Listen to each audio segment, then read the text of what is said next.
সম্মানিত ভিউয়ার্স, বাঁশের সিলিং কিভাবে রং করলে বেশি দিন টিকবে আর কিভাবে রং করলে সিলিংটা দেখতে অনেক সুন্দর লাগবে। বাঁশের সিলিংয়ের মধ্যে আপনার স্প্রে দিয়ে রং করতে পারেন। স্প্রে মেশিন দিয়ে রং করলে যে সিফা সাফা আছে, যে বাঁশের সিফা সাফা সবগুলার মধ্যে আপনার রং লাগবে।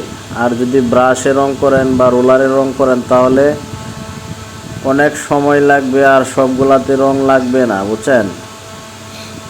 এই কারণে আমরা বাঁশের সিলিংয়ের মধ্যে স্প্রে মেশিনের সাহায্যে কালার করি। কালারটা করতে সময় কম লাগে, ফিনিশিংও সুন্দর, কোনো জায়গায় বাকি থাকে না। আমরা এই সিলিংয়ের মধ্যে সিলভার কালার এনামেল পেইন্ট রং করতেছি।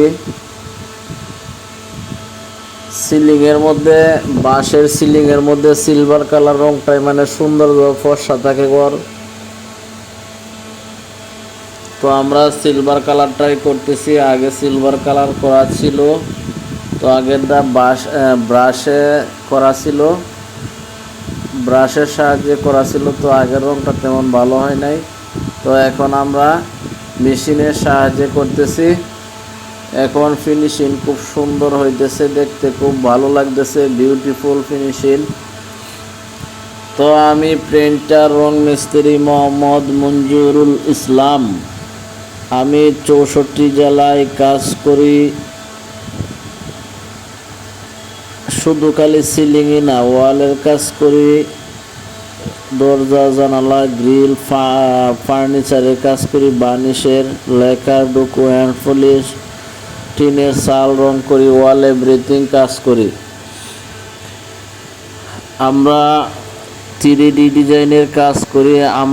আমি নিজে কাজ করি এবং আমার ভালো ভালো সুদক্ষ মিস্ত্রি আছে, তাদেরকে নিয়ে আমি একসাথে কাজ করি।